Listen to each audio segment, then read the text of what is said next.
উম্মতের মধ্যে দুটি দল হবে। এই দুটি দলকে আল্লাহ রাব্বুল আলামিন জান্নাত দেওয়ার জন্য সৃষ্টি করেছেন।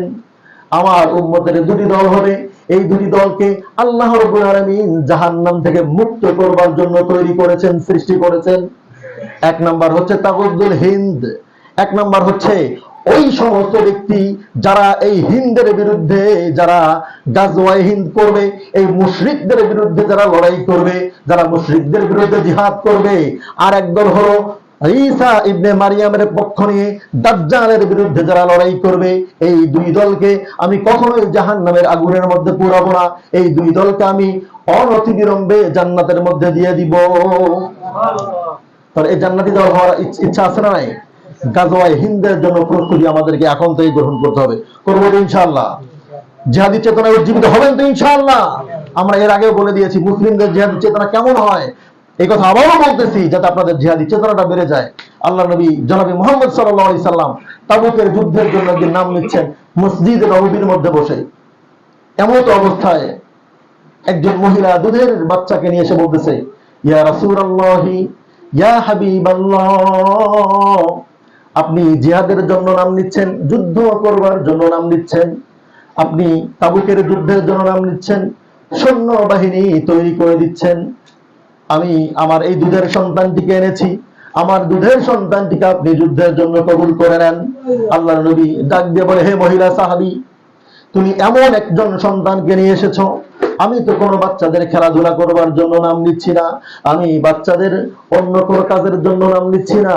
আমার যুদ্ধের জন্য এমন যুবকের প্রয়োজন হবে, যেই যুবক যুদ্ধের ময়দানে ঘোড়া চালাবে, যেই যুবক যুদ্ধের ময়দানে তীর চালাবে, যেই যুবক যুদ্ধের ময়দানে তরবারি ঘোরাবে, এমন যুবক আজকে আমার প্রয়োজন। তোমার এই দুধের সন্তান আমার তো কোনো কাজে আসবে না। আল্লাহর নবীর মহিলা সাহাবী ডাক দিয়ে বলে, ইয়া রাসূলুল্লাহ, আপনি যুদ্ধের জন্য নাম নিচ্ছেন, আপনার যুবক লাগবে সেটাও আমি জানি। এর পূর্বের যুদ্ধে আমার স্বামী শাহাদাত বরণ করেছে, তার আগের যুদ্ধে আমার বড় ভাইগুলো শাহাদাত বরণ করেছে, তার আগের যুদ্ধে আমার যে বড় ছেলেগুলো ছিল, যুবক সন্তান যারা ছিল, আমার সমস্ত যুবক সন্তানগুলো শহীদ হয়ে গিয়েছে।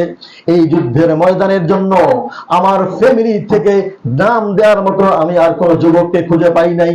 অতএব আমার এই দুধের সন্তানকে আপনার নিকটে নিয়ে এসেছি, আমার দুধের সন্তানটিকে নিয়ে আপনি যুদ্ধের জন্য চলে যান। সুবহানাল্লাহ বলবেন না? এবারে তিনি বলতেছেন, আপনাকে লক্ষ্য করে আমার এই দুধের সন্তানটা তো ঠিক তার তরবারি চালাতে পারবে না, ছুরি ঘোরাতে পারবে না, তারা হত্যাও করতে পারবে না, সে ঘোড়াও চালাতে পারবে না, উটের উপরেও বসে থাকতে পারবে না, সে মানুষদেরকে কতলও করতে পারবে না। যখন আপনাকে লক্ষ্য করে ওই ইহুদি খ্রিস্টানরা তীর দিয়ে আঘাত করবে, যখন তরবারি দিয়ে আপনাকে আঘাত করার চেষ্টা করবে, সেই মুহূর্তে আপনি আমার এই দুধের সন্তানটিকে ঢাল হিসেবে পেতে ধরবেন। আমার দুধের সন্তানটা, তার বুকটা ঝাঁঝরা হয়ে যাবে আর আপনার দেহটা রক্ষা পাবে। এই চেতনা আছে আজকে মুসলিম যুবকদের, এই চেতনাটা আছে। সম্মানিত উপস্থিতি, আমাদের সন্তানদেরকে এই জিহাদি চেতনা থেকে দূরে সরাবার জন্য ছোটবেলা থেকেই আজকে শিক্ষা কারিকুলাম তৈরি করে দেওয়া হয়েছে।